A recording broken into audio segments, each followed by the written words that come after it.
오늘 하나님의 말씀 함께 보겠습니다. 하나님의 말씀은요, 시편 119편 1절에서 3절까지입니다.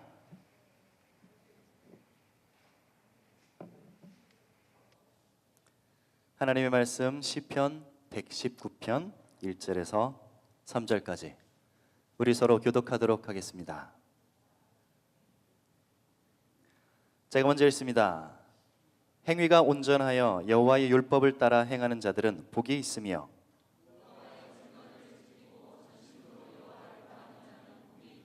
함께 봅니다. 참으로 그들은 불의를 행하지 아니하고 주의 도를 행하는도다. 아멘. 이제 이 시간에 강용일 목사님 나오셔서 말씀 전해주시겠습니다. 네, 여러분들을 주의 이름으로 축복합니다. 조금 전에 다 함께 축복했지만 옆에 분들에게 다시 한번 축복합시다. 하나님의 은혜가 당신에게 가득하기를 원합니다.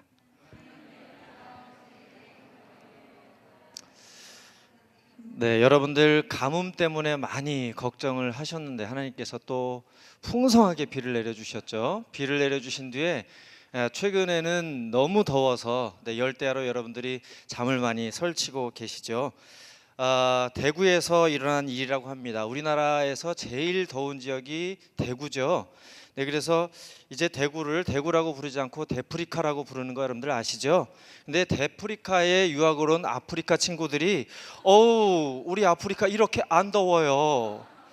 대구에 와서 살 더 탔어요. 이렇게 얘기를 했답니다.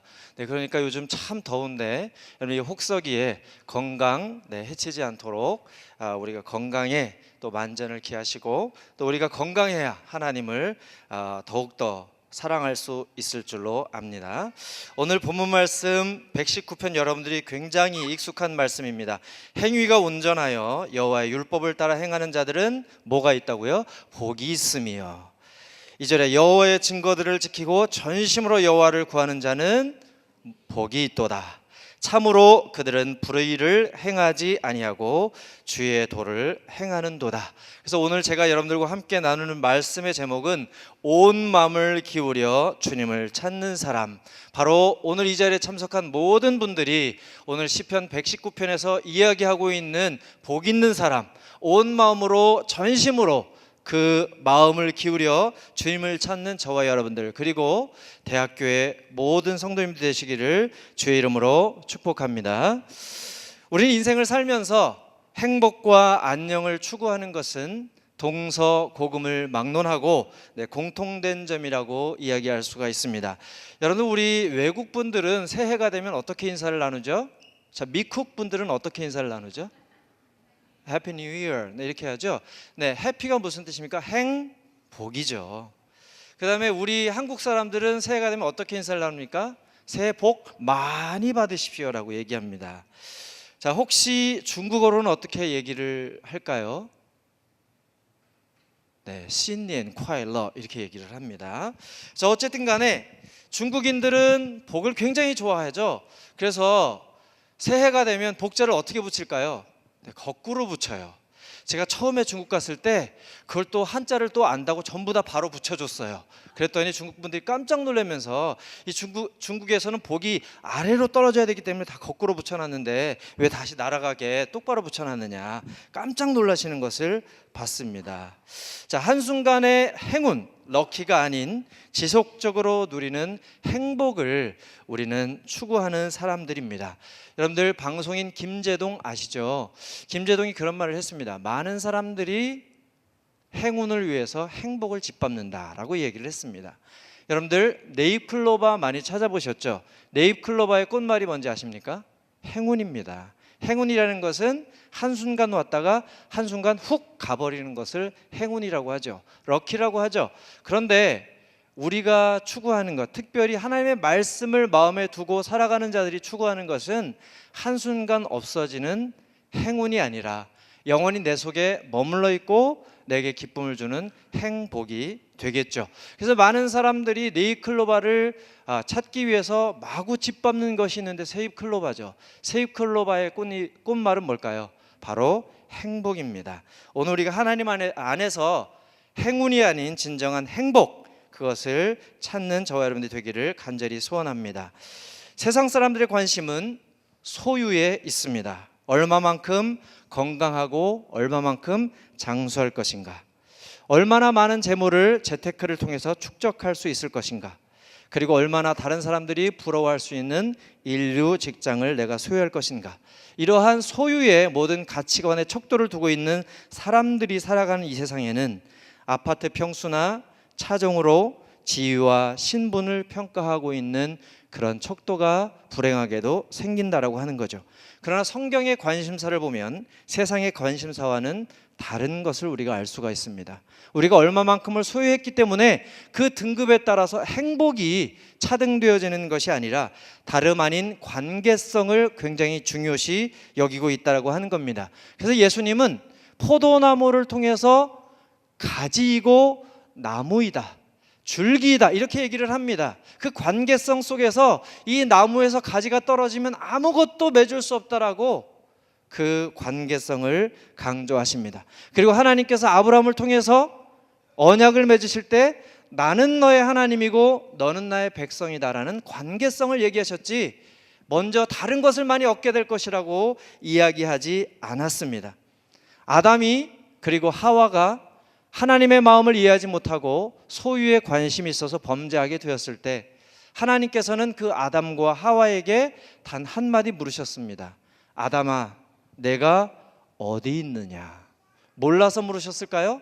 너는 나에게 붙어 있었는데 너는 나와 한 가족으로 살았는데 지금은 왜 그게 끊어졌니? 어디 있니? 라고 물어보셨죠. 또 예수님은 세상에 많은 사람들이 그를 선지자라고 하고 엘리야라고 하는 말을 제자들을 통해서 전해 들었을 때 예수님은 제자들에게 그렇게 물었습니다. 너는 나를 누구라 하느냐? 내가 무엇을 얼마만큼 행했는지 너가 알고 있느냐? 또는 내가 어디에서 태어났는지 알고 있느냐라고 묻지 않으시고 예수님은 너는 나를 누구라 하느냐? 관계성에 관심을 갖고 있는 것을 볼 수가 있습니다. 오늘 우리 소위 크리스찬들이 세상 사람들과 똑같은 가치관, 세상 사람들과 똑같은 척도를 가지고 있게 되면 그 가치 척도가 사라지게 되면 우리들도 똑같이 좌절하고 똑같이 낭망하고 우리들도 포기하게 된다라고 하는 거죠. 그런데 우리가 세상 사람들의 관심과는 다른 소유의 척도가 아닌 관계성의 척도를 가지고 있기 때문에 우리는 상황과 조건이 바뀌어질 때 잠시 좌절할 수는 있겠으나 다시 한번 우리가 그 관계성으로 돌아오게 될 때 하나님으로부터 말미암는 그 풍성한 공급이 우리에게 여전히 공급되어질 줄 믿습니다. 오늘 우리가 읽었던 본문의 관심을 보게 되면 행위가 온전하고 말씀을 행하는 것, 이것은 무엇입니까? 1절에서 얘기하는 겁니다. 우리가 1절을 다 한번 읽어보도록 하겠습니다. 행위가 온전하여 여호와의 율법을 따라 행하는 자들은 복이 있음이요. 여기에서는 무엇을 많이 얻게 될 것이다, 무엇을 많이 소유하게 되는 것이 행복하다라고 얘기하지 않고 내가 하나님의 말씀을 온전히 행하는 것, 실천적인 존재에 대해서 이야기를 하고 있습니다. 2절은 무엇을 얘기할까요? 2절 한번 읽어보겠습니다. 여호와의 증거들을 지키고 전심으로 여호와를 구하는 자는 복이 있도다. 근데 여기에서 하나님이 너무 좋아서 온 마음을 기울여서 전심으로 여호와를 구하는 자, 무엇을 얘기합니까? 관계성을 이야기합니다. 소유에 대해서 얘기하고 있지 않습니다. 3절을 함께 읽겠습니다.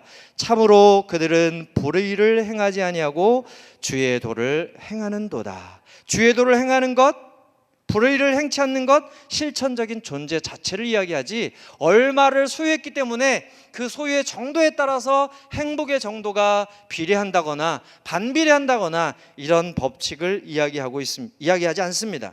그렇기 때문에 오늘 우리가 읽었던 시편 119편의 1절부터 3절까지 보면 복의 기준이 우리가 바라보는 그 소유, 이 세상의 물질, 그것들을 얼마만큼 소유하느냐에 따라서 전혀 달라지는 것을 이야기하지 않는다라고 하는 것입니다. 여러분, 오늘 우리가 본문을 읽었는데 그 본문의 밑에 부분에 보게 되면 여러분들이 많이 암송하시는 말씀이 나옵니다. 청년이 무엇으로 그 행실을 깨끗게 하리이까?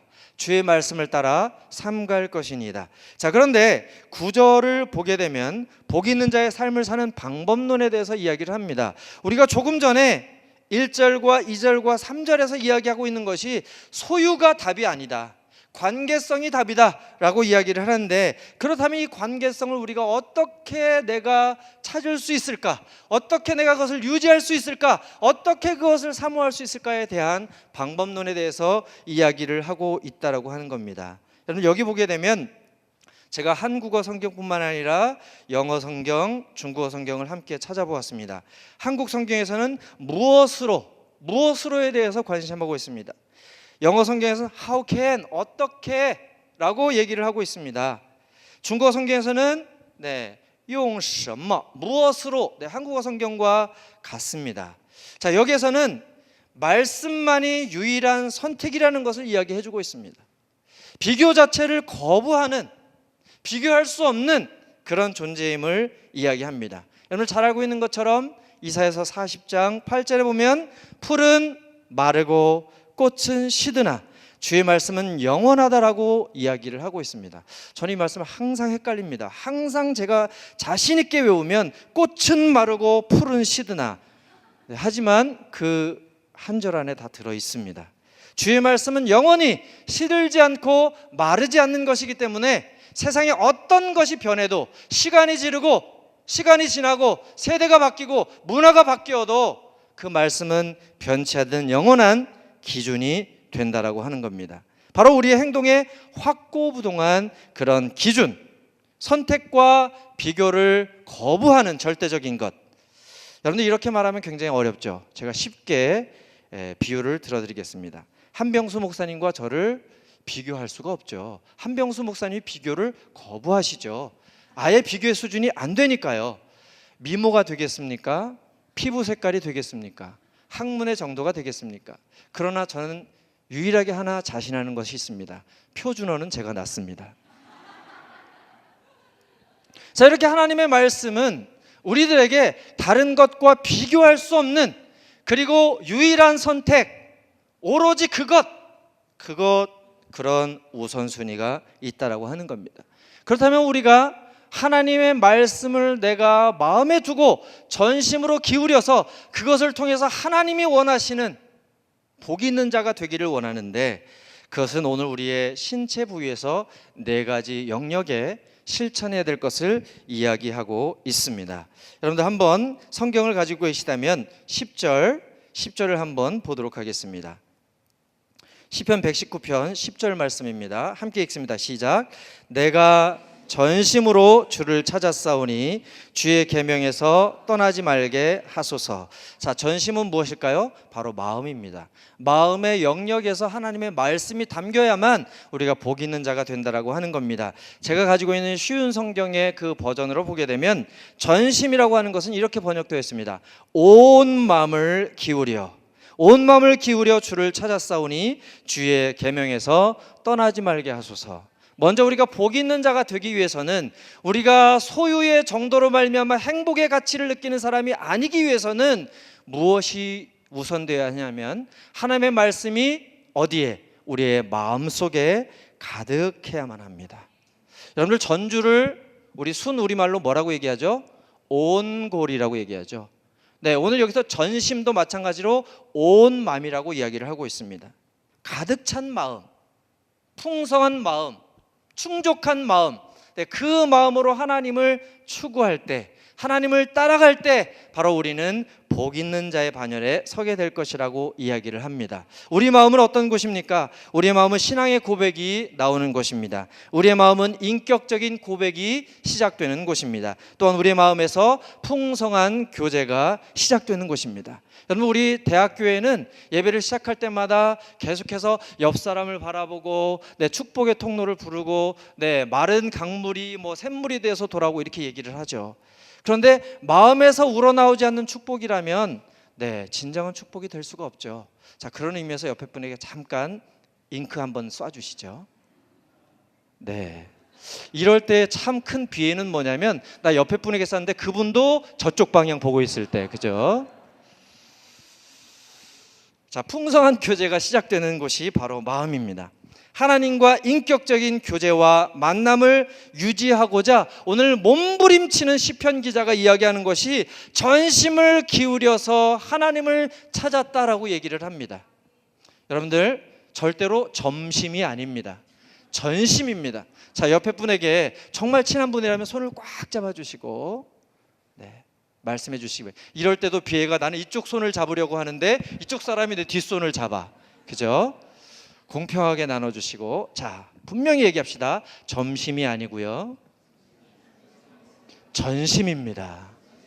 네, 전심으로 주를 찾는 것, 그 몸부림치는 것, 그것이 오늘 시편 119편에서 하나님께서 사랑하시는 복 있는 자, 전심으로 여호와를 찾는 자라고 이야기를 합니다. 우리 대학교에 오신 모든 성도님들은 부분적으로 하나님을 찾는 분이 아니라 전심으로 하나님을 찾는 저와 여러분들이 되기를 주의 이름으로 축복합니다. 몸부림치고 있다라고 얘기합니다. 왜? 내가 하나님을 전심으로 찾지 않으면 그 나머지 부분이 세상의 문화로 채워질 것이기 때문에, 내가 전심으로 하나님을 찾지 않으면 마귀가 굶주린 사자와 같이 나의 빈 공간을 찾을 것이기 때문에 전심으로 하나님을 찾고자 몸부림치는 모습이 오늘 여기에 기록되고 있다라고 하는 겁니다. 하나님과 동행하고 하나님과 동행하는 삶이 아니면 결국 버려지고 파멸하고 또 허무하고 무의미한 인생을 살게 된다라고 하는 거죠. 여러분, 이 시대에 많은 아이돌 연습생들이 있습니다. 그리고 연예인들이 있습니다. 근데 연예인들이 그 찬란한 무대가 끝났을 때, 모든 사람이 나에게 환호한 그 순간이 지났을 때, 나를 향해서 박수치고 환호하던 모든 사람이 썰물처럼 지나갔을 때 정말 세상에서 어디서 찾을 수 없는 좌절감과 공허함을 느낀다고 하죠. 자, 오늘 우리가 하나님과 동행하는 삶이 아니면 그 과정이 우리에게 잠깐의 쾌락을 가져다 준다 할지라도 그 결국은 파멸한 인생, 허무하고 무미한 인생을 살게 된다라고 하는 거죠. 전심이 아니면 요동할 수밖에 없고, 전심이 아니면 밀려갈 수밖에 없고 부서지기에 우리의 마음은 주님을 전심으로 붙들어야 한다라고 하는 겁니다. 온 마음을 기울여서 주님을 찾아야 한다라고 하는 것입니다. 무엇으로? 바로 우리의 마음으로. 그래서 성경에서는 다른 어떤 것보다도 마음을 정말 많이 강조합니다. 마음의 즐거움은 얼굴을 빛나게 하고 마음의 근심은 심령을 상하게 하도다. 옆에 사람이 눈치 못 채게 옆에 분의 얼굴색을 한번 살펴봐 주십시오. 근심이 가득한지 아니면 기쁨이 가득한지. 또 이렇게 이야기합니다. 새 영과 새 마음을 주되 굳은 마음을 제거하고 부드러운 마음을 줄 것이라. 마음이 청결해 하나님을 볼 것이다. 하나님께서 마음의 할례를 베푸사 하나님을 사랑하게 하신다. 여러분, 우리의 마음의 할례가 있어지지 아니하면 아무리 우리가 인위적으로 하나님을 사랑하고 권고한다 할지라도 우리에게서는 하나님을 사랑할 마음이 생기지 않는다라고 하는 겁니다. 이스라엘 사람들은 무슨 일만 있으면 옷을 찢었습니다. 화가 나도 옷을 찢고, 네, 분해도 옷을 찢고. 그래서 여러분들 만약에 새로운 사업 아이템을 생각하신다면 이스라엘의 의류 사업을 하십시오. 계속 찢어버리죠. 그래서 예수님 뭐라고 하십니까? 옷을 찢지 말고 마음을 찢으라 라고 이야기를 했습니다. 자, 그 다음에 하나님께서 우리에게 또 마음을 강조하시는 것은 내 마음을 정하였사오니 내가 노래하며 나의 마음을 다하여 찬양하리로다. 전심으로 주님을 찬양하리로다. 아멘. 오늘 대학교의 찬양대가 제가 보니까 한 300% 업그레이드 된 것 같아요. 너무 놀라운 아름다운 찬양으로 주님을 찬양하는 것을 볼 수가 있는데, 이것도 무엇에서 시작됩니까? 마음의 결정에서. 내가 주님을 찬양하리라. 여러분들 하루를 시작할 때 내가 하나님을 오늘 하루 종일 결정하리라, 내가 선택하리라, 그리고 주님을 따라가리라, 더욱더 주님을 찬양하리라 라는 그 결정으로 하루가 온전히 주님 앞에 드린다라는 것, 여러분들 기억하시기를 바랍니다. 우리 크리스찬들은 모두 순종하는 사람입니다. 한 사람도 불순종을 원하는 사람은 없을 것입니다. 그러나 관건은 뭘까요? 즉각적인 순종. 관건은 뭘까요? 기쁜 순종.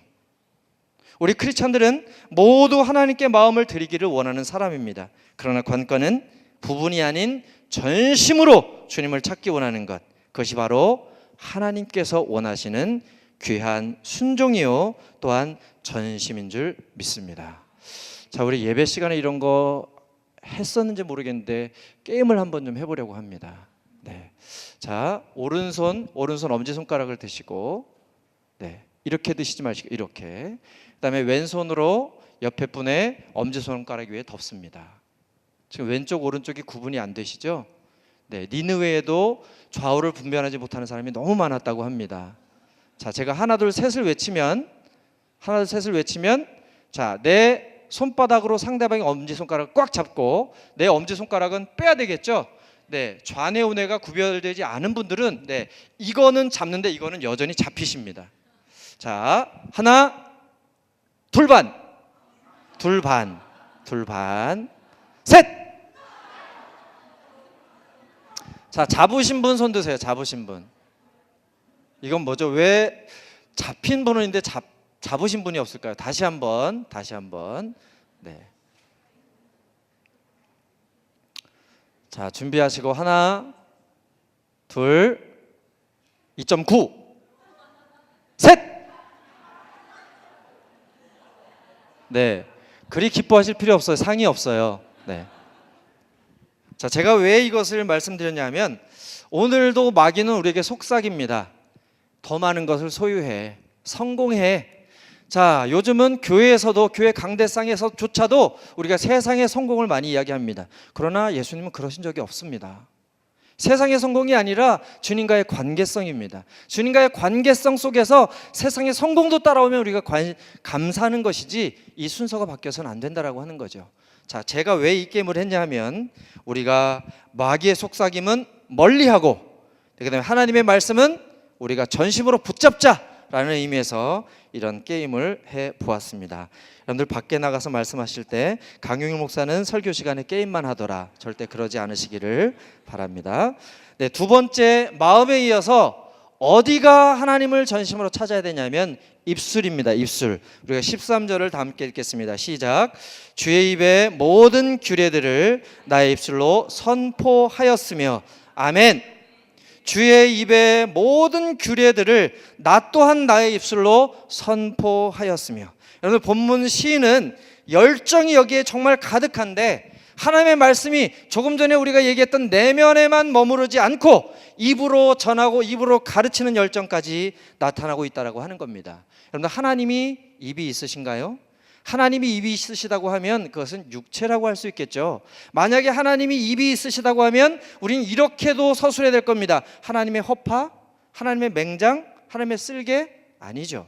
자, 그렇다면 우리는 사람이 이해할 수 있는 그런 개념으로 설명을 했지만 인간의 범주, 인간의 생각, 그 개념으로 하나님을 분석하려 하고 하나님을 증명하려고 하면 형이 상학적인 하나님을 형이 하학적으로 끌어내리게 되고 결국은 어떻게 될까요? 아버지 하나님도 있어야 하니까 어머니 하나님도 있어야 된다는 결론에도 도달하게 되겠죠.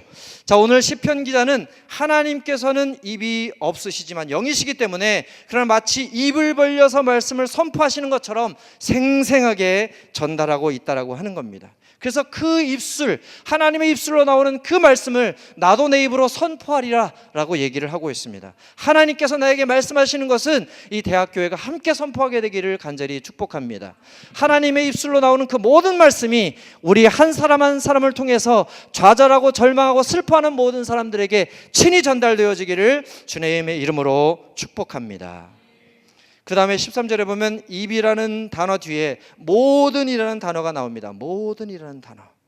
여러분들, 우리가 하나님의 말씀을 받을 때 내 편의와 나의 필요에 따라서 말씀을 조각내는 그런 우를 범하게 됩니다. 이런 것이 아니라 하루 하나님의 말씀 전체를 우리가 사랑하고 순종하는 저와 여러분들이 되어야 되겠습니다. 만일 우리가 하나님의 말씀을 내가 원하는 부분만 딱 유리조각으로 떼어내서 내가 그것을 사용해야 된다면 어떤 결과가 생길까요? 어떤 사람이 이렇게 기도했답니다. 하나님, 제가 정말 중요한 일을 결정해야 되는데 주의 말씀을 주시고 성경 말씀을 열 때 그 말씀이 펴지게 해주십시오. 그래서 열심히 기도했답니다. 열심히 기도하고 성경을 딱 폈을 때 연자 맷돌을 목에 메고 물에 빠지오라. 이거 어떡할 겁니까? 그래서 하나님께 다시 기도했죠. 하나님, 다시 한번 기도할 테니 이번은 정말 실수하지 마시고 하나님의 말씀을 주시옵소서. 열심히 기도하는데 딱 폈더니 속히 행하라. 네, 이런 말씀이 나오면 여러분, 그러니까 성경 말씀은 내가 원하는 공식대로 내가 필요한 것대로 말씀을 떼어서 보는 것이 아니라 전체적인 맥락 속에서, 그때의 배경 속에서, 그때의 문화 속에서 어떤 사람들에게 주어졌는지를 우리가 잘 살펴봐야 된다라고 하는 거죠. 그래서 하나님의 말씀은 부분적으로 우리가 해석하는 것이 아니라 통전적인 감동, 그리고 성경은 성경 자체가 해석한다라는 그 원리에 우리가 입각하여 하나님의 말씀을 우리가 순종하는 마음으로 바라볼 수 있어야 되겠습니다. 여기서는 또한 나의 입술로라고 이야기를 하고 있습니다. 나의 입술로, 나는 하나님의 도구입니다. 유대인의 격언에 이런 말이 있습니다. 하나님이 모든 세상에 다 계실 수가 없어서 우리에게 어머님을 보냈다. 자, 무슨 말이냐면 하나님이 편재하시지 않는다라고 하는 것이 아니라 하나님께서 때로는 우리 인간들을 통해서 우리를 도구 삼아서 하나님의 속성과 하나님의 놀라우신 성품을 우리에게 친히 전달해 주신다라고 하는 거죠. 김혜자 탤런트가 쓴 책이 있습니다. 꽃으로 때리지 말라. 이분이 아프리카를 돌면서 많은 아이들을 돌볼 때 그들 가운데 있는 전쟁, 구조적인 모순, 빈부의 편재, 이런 것들을 보게 되면서 하나님께 묻죠. 하나님, 왜 여기는 안 계신가요? 그때 하나님께서 우리 김혜자님에게 주신 감동이 그런 거였다고 합니다. 그렇기 때문에 내가 너를 보내지 않았니?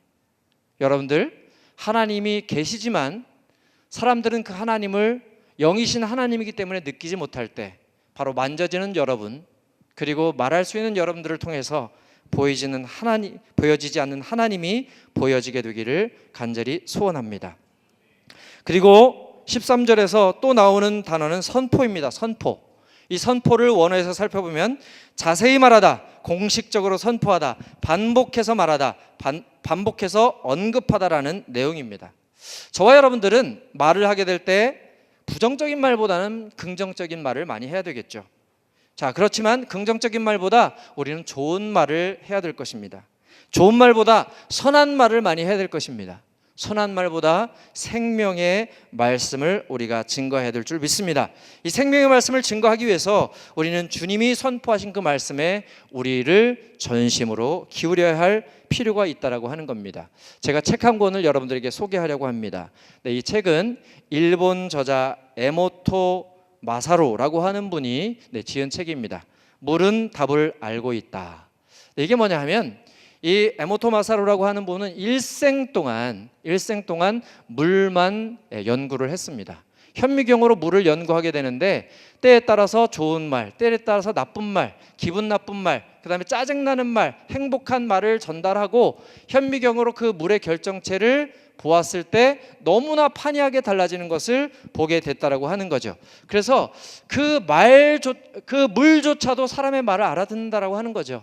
만약에 그렇지 않다면 예수님께서 거친 바다를 향하여서 잠잠하라라고 했을 때 그 물은 계속해서 뛰놀아야 됐겠죠. 그러나 그 물이 들었다라고 하는 겁니다. 자, 여기에 에모토 마사루가 보았던 물의 결정체들 한번 보여주시기 바랍니다.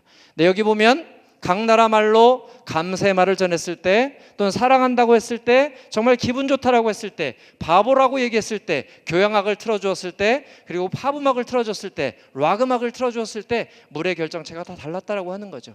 심하게 일그러진 물, 정말 아름다운 물, 이런 것들은 바로 우리가 선한 말, 좋은 말, 생명의 말을 많이 증거해야 될 것이라고 우리에게 교훈하고 있습니다. 이것 외에도 여러분들 이영돈의 먹거리 파일 아시죠? 네, 이영돈 PD가 실험을 했습니다. 빵을 만들 때 두 군데로 나뉘어서 빵 반죽을 하면서 한쪽은 계속 칭찬을 했습니다. 한쪽은 나쁜 말을 하면서 빵 반죽을 만들었어요. 그러고 나서 가리고 A 빵, B 빵 이렇게 밖으로 나갔을 때 100% 뭐 이쪽으로 기울지는 않았어요. 그러나 97% 정도는 칭찬을 하면서 만든 빵이 되게 맛있다라고 결론이 났습니다.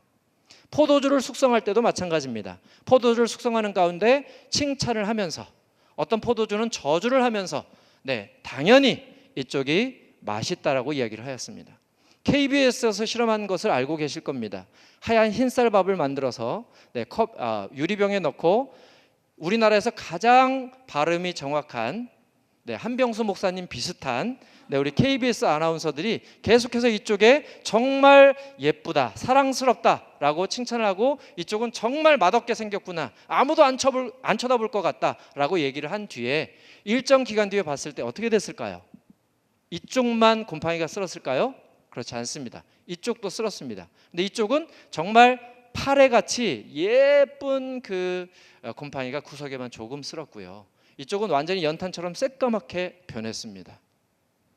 자, 그렇다면 오늘 우리는 선포할 때 어떤 것을 선포해야 될지 말씀드리지 않아도 잘 아실 거라고 생각을 합니다. 저는 저희 학과 수업 이외에도 기독교 문화 수업을 하게 되는데, 기독교 문화 수업을 하게 되면서 참 재미있는 수업 후기들이 많이 나옵니다. 정말 이 수업은 다른 후배들에게도 추천하고 싶습니다. 기회가 된다면 2번, 3번 듣고 싶습니다. 뭐 이런 수강 후기도 있습니다. 제가 오늘 2분의 수강 후기를 여러분들과 함께 나누려고 하는데요. 한 분은 제가 중국인 반을 수업을 하는데 거기는 중국어로만 하기 때문에 한국 친구들이 들어오면 수업을 듣지 못하잖아요. 근데 아마 수강 신청이 늦었나 봅니다. 그래서 삐집고 들어온 것이 중국인 반인데 한국인 친구가 2명이 들어왔어요. 절대로 수업이 안 되죠. 중국어로 하는데 뭐 알아들 수 있는 것은 시에시에, 뭐 짜장면 뭐 이런 거겠죠. 그런데 그런 수업이 아니니까 창조를 얘기해야 되고 타락을 얘기해야 되고 구원을 얘기해야 되고 종말을 얘기해야 되는데, 그래서 제가 그 2 학생에게 너희들은 한 학기 동안 여기 전주대학교 예배를 참석하고 목사님께서 말씀하신 것을 다 적어내라. 그래서 2 학생이 열심히 참석했습니다. 그 학생의 수업 후기를 한번 제가 읽어드리도록 하겠습니다. 이분은 이제 이 교회를 잘 나왔기 때문에 제가 말씀드립니다. 저는 기독교 문화 수업을 듣는 이땡땡입니다. 방금 전 교리 예배를 마치고 교수님 생각이나 이렇게 연락드립니다. 앞서 연락을 드렸어야 했는데 교수님께 폐가 되지 않을까 염려되어 마지막 교리 수업을 마치고 연락을 드립니다. 그동안 예배를 다니면서 많은 생각을 했습니다. 처음엔 교인이 아닌데 무조건 일요일에 예배를 드리는 게 쉬운 일은 아니었습니다. 하지만 꾸준히 출석하면서 참 마음이 따뜻해지는 곳이라는 것을 느꼈습니다. 왜 교수님께서 교회로 인도해 주신지 알 것만 같습니다. 물론 저는 출석이라는 명목하에 안 빠지고 다니긴 했지만 다니면 다닐수록 마음이 깨끗해지는 느낌을 받을 수 있었습니다. 바로 여러분들이 하신 일이고 대학교를 통해서 하나님께서 하신 일이라고 믿습니다. 또 다른 학생입니다. 웬만한 학생들은 저에게 칭찬을 해주시거든요. 근데 이게 이제 성적과 상관없이 모든 성적이 다 이제 끝난 뒤에 줄 한 평을 써라 이렇게 하면 이제 쓰는 친구인데, 제가 뒤통수를 맞았습니다. 평상시 같으면 수업을 끝날 때 이렇게 기도하고 마치지만 어떤 학생들은 첫 시간에 딱 들어왔을 때 도끼로 저를 깔 것 같은 그런 눈, 나는 이거 듣고 싶지 않은데 막 이런 그 시각을 가지고 오기 때문에 함부로 기도하자는 말을 못 하거든요. 그냥 막 섬기는데 때에 따라서는 이런 또 뒤통수를 치는 얘기가 있죠. 전 무교였습니다. 어릴 적 파란 나라 유치원생일 때부터 다녔던 교회가 있었습니다. 바로 옆 대신교회였습니다. 여러분들 대신교회 가서 누구냐고 묻진 말아 주십시오. 지금은 무교회, 기독교에 대한 거부감이 들은 상태였습니다. 하지만 이 강의를 통하여 많은 것을 깨달았으며 생각이 바뀌었습니다. 7월 첫 주에 처음으로 다시 교회에 가보게 되었습니다. 유치원 때 다니고 방학을 했는데 군대를 갔다 와서 강의를 들으면서 처음 교회에 다시 나갔습니다. 거부감보단 편안함이 저에게 와닿았습니다. 교수님의 막힘없는 강의와 많은 지식이 저에게 흥미를 돋게 해주었고 믿음을 주셨습니다. 아쉬운 것이 있다면 짧다면 짧고 길다면 긴 지루한 3주였지만 한 번쯤은 저희를 위해 기도해 주실 것이라고 생각했었습니다. 하지만 없기에 아쉬웠습니다. 나이도 있고 맨 앞에서 청강을 했던 것이 아쉽습니다. 정말 유쾌하시고 이 기독교라는 종교의 지식을 재미있게 강의해 주셔서 감사합니다. 제 편견과 생각이 많이 바뀌었습니다. 감사합니다, 교수님. 제가 왜 이런 수업 후기를 여러분들에게 보여드리냐면, 생명을 선포할 수 있었던 그 시간 마무리, 기도로 끝났으면 참 좋았을 텐데, 이 학생, 불신자의 학생을 통해서 제가 파란 나라 유치원 다닌 이후로 안 다니다가 교수님 수업을 듣고 다시 교회에 나가 보았습니다. 그런데 수업 시간에 기도해 주시면 얼마나 좋았을까요? 아무리 기다렸지만 없었습니다. 참 아쉬운 고백이죠. 자, 그렇기 때문에 오늘 우리의 입술은 생명의 말씀을 선포하는 데까지 우리가 이르러야 그것이 복 있는 자라고 이야기를 하고 있다라고 하는 겁니다. 자, 우리 세 번째로 18절을 보도록 하겠습니다. 18절을 보면 다 함께 읽겠습니다. 시작. 내 눈을 열어서 주의 율법에서 놀라운 것을 보게 하소서. 자, 마음을 전심으로 기울이고 입으로 진리의 말씀을 선포하며 눈으로는 무엇입니까? 주의 율법에서 놀라운 것을 보게 하소서. 자, 눈이라고 하는 것은 여기에서 얘기할 때 단순한 오감 중에서 시각을 담당하는 감각기관을 이야기하는 것이 아닙니다. 여기에서 눈은 바로 영적인 인식과 깨달음의 능력이 열려지는 것을 이야기합니다. 세상에서 가장 먼 거리는 바로 이 머리의 지식이 가슴까지 내려오는 그 시간이라고 하죠. 그 거리라고 하죠. 또 다른 거리가 있다면 우리가 눈으로 보는 것이 우리가 그냥 지식을 쌓는 그 인풋이라면 그게 바로 영적인 안목 그리고 영적인 깨달음을 우리가 볼 수 있는 그런 눈, 그 차이라고 생각을 합니다. 우리가 누릴 수 있는 축복과 매일 필요한 은혜가 말씀 속에 충족하게 쌓여있기 때문에 우리는 그 영적인 비밀을 바라볼 수 있는 눈이 열려야 될 줄 믿습니다. 또한 18절에 보면 놀라운이라는 이야기를 하고 있습니다. 놀랍다. 이 놀랍다라고 하는 것은 인간의 능력을 초월한 기적, 인간의 이해를 벗어난 놀라운 자비, 그리고 하나님의 경이로운 영적인 진리, 하나님의 율법에 인간의 이성이나 능력만으로 다 이해할 수 없는 깊고 놀라운 진리들이 담겨 있음을 아는 그 안목을 이야기합니다. 그러한 진리를 깨닫는 것 자체가 바로 오늘 성경에서 얘기하는 복 있는 자라고 하는 겁니다. 우리가 얼마만큼 큰 아파트를 소유하는 것이 복의 기준이 아니라 세상 사람들이 바라보지 못하는 그 깊고 놀라운 진리를 내가 바라볼 수 있는 그 안목, 바로 그것이라는 거죠. 여러분들, 사도 바울이 다메섹에 가게 될 때 큰 소리를 들었습니다. 그런데 다른 사람들은 무엇으로 들었습니까? 우레소리로 들었습니다. 오늘 세상 사람들은 벼락으로 알고 세상 사람들은 우레소리로 알고 천둥으로 하는 그 소리를 예수님이 나에게 말씀하시는 내 심장을 찌르는 사울아 사울아 내가 왜 나를 핍박하느냐라고 하는 그 음성으로 듣게 되는 그 귀가, 그리고 그 영적인 진리를 파악하게 되는 안목이 저와 여러분들에게 있게 될 때 우리는 이 시대에 소위 말하는 복 있는 자가 될 것입니다. 마지막으로 네 번째 20절을 보도록 하겠습니다. 20절 함께 읽습니다. 주의 규례들을 항상 사모함으로 내 마음이 상하나이다. 자, 여러분 한번 손을 들어보실까요?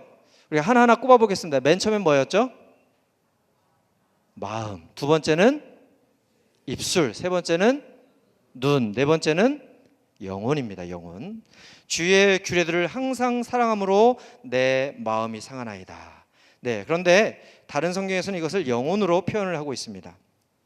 자, 사모함이라고 하는 단어가 나오고 있는데요, 어떤 대상들을 향한 그 인간들의 열정은 시간이 지나면, 그리고 여건이 달라지면 시들해지죠.